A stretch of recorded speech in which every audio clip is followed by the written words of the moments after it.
আপনার কোনো না, কিস্তির টাকা নিয়ে আমাদের কোনো চিন্তা নেই। আমার চিন্তা হচ্ছে যে প্রোগ্রামে যাব এটা বাংলাদেশের স্বার্থ সংরক্ষিত হবে কি। তাদের তো অনেক আছে, তাদের তো অনেক শর্ত আমি আছে। তো বলছি যে এইখানে শর্তগুলো কি? আমি কিস্তির টাকার চেয়ে আমার জন্য যেটা গুরুত্বপূর্ণ, আমি যে প্রোগ্রামে যাব এখানে বাংলাদেশের মানুষ, বাংলাদেশের স্বার্থ, অর্থনৈতিক স্বার্থ সংরক্ষিত হবে কিনা, এটা আমার জন্য সবচেয়ে গুরুত্বপূর্ণ। ওনার নিজের ক্যারিয়ারে তো অনেক অনেক একটা লম্বা ক্যারিয়ার, একেবারে সেই মানে এজ এ লয়ার থেকে রাজনীতি, তারপরে উনি স্পিকার, তারপরে দীর্ঘ রাজনৈতিক জীবনে একটা ওনার অবদান তো অনেক। একটা সৎ মানুষ ছিলেন, যোগ্য মানুষ ছিলেন। রাজনীতিতে এই ধরনের মানুষের উপস্থিতি অনেক একটা বড় অবদান রাখে।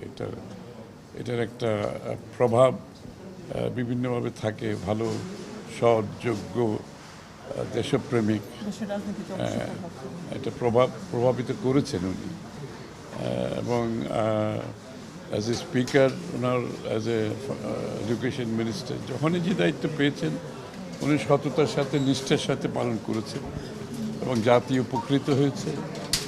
ওনার যাওয়াটা আমাদের রাজনৈতিক অঙ্গনে একটা নিশ্চয়ই একটা তো কিছু শূন্যতা সৃষ্টি করবে। হয় নাই আজকে, এটা বোধহয় আজকে হবে না। কারণ হচ্ছে আমরা তো জানা যে চলে যাচ্ছে এখন। ভিসা নীতি করতে হবে তো এখন। আধুনিক বাংলাদেশ গড়তে হলে সব যেরকম পরিবর্তন করতে হবে, ভিসা নীতি পরিবর্তন করতে হবে না। একটা ভিসা নীতি একটা দেশ সম্বন্ধে কথা বলবে। এই দেশটি কেমন, এই দেশটি কি সহজগম্য একটা দেশ, নাকি এটা কোনো বন্ধ, এখানে কোনো অনেক প্রতিকূল অবস্থায় বিরাজ করছে এই দেশে ঢুকতে হলে।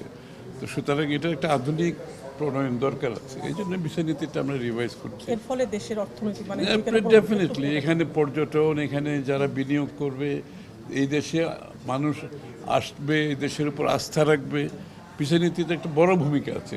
বিষয় হচ্ছে নতুন প্রোগ্রাম।